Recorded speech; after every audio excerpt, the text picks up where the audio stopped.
Bonjour à toutes et à tous. Et on commence par Fès, où Sa Majesté le roi Mohamed VI a inauguré hier une nouvelle station d'épuration des eaux usées, une initiative vitale pour quelques 5 millions d'habitants concernés. Coût de ce projet, 1,1 milliard de dirhams. Et sur une superficie de 14 hectares, cette station représente une avancée importante dans le système écologique de la ville, car elle garantit l'épuration de toutes les eaux usées de Fès avant le rejet dans l'Ouedsbou.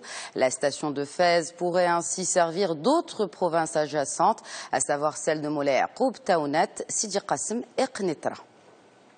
Et hier, c'était le deuxième jour du sommet global de l'entrepreneuriat à Marrakech, une journée qui a commencé avec la lecture de la lettre royale par le chef du gouvernement Abdelilah Ben Kiran.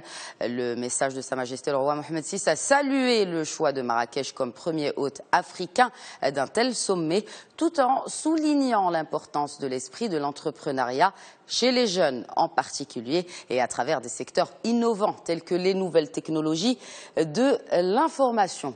Et d'un autre côté, en marge du sommet, le vice-président américain a annoncé la décision du gouvernement US d'investir près de 50 millions de dollars dans le cadre du programme Millennium Challenge.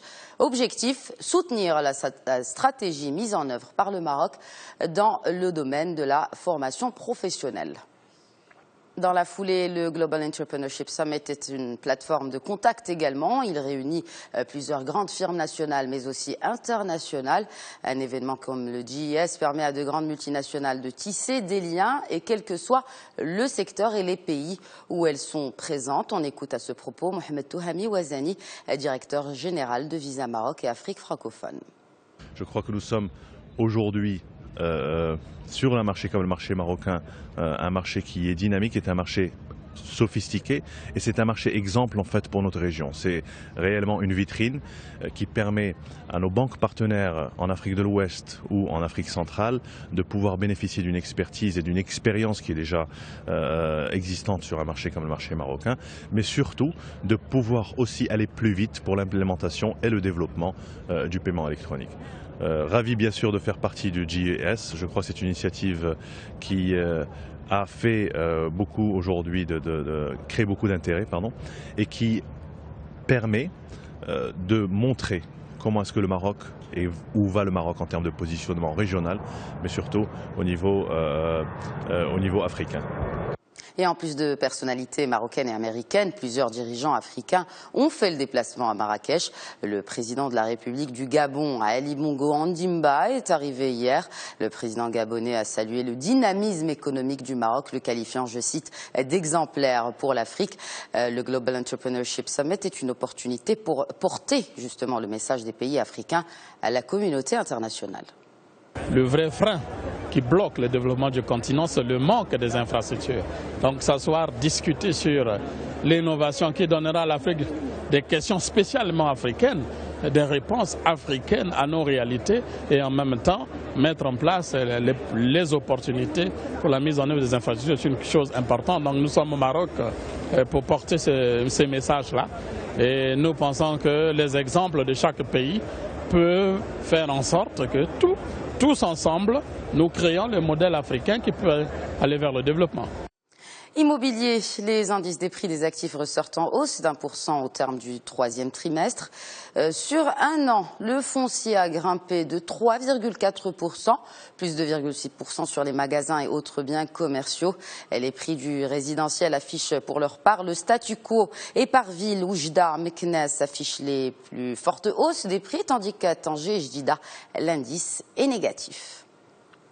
Et dans le chapitre fusion-acquisition, le groupe émirati Abraj envisage de s'offrir l'intégralité de la compagnie agroalimentaire égyptienne Bisco Misr.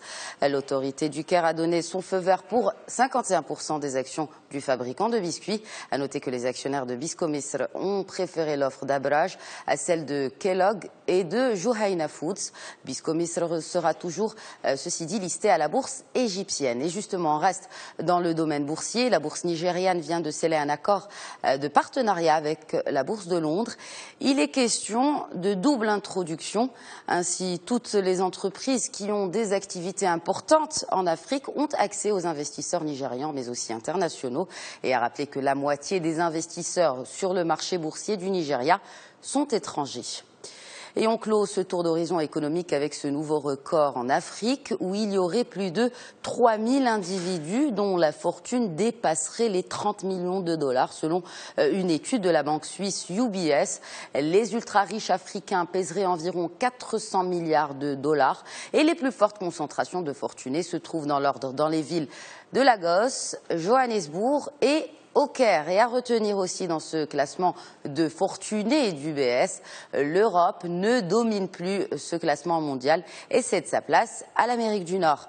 Et c'est ainsi que ce flash économique touche à sa fin. Merci de nous avoir suivis. Excellente journée à tous.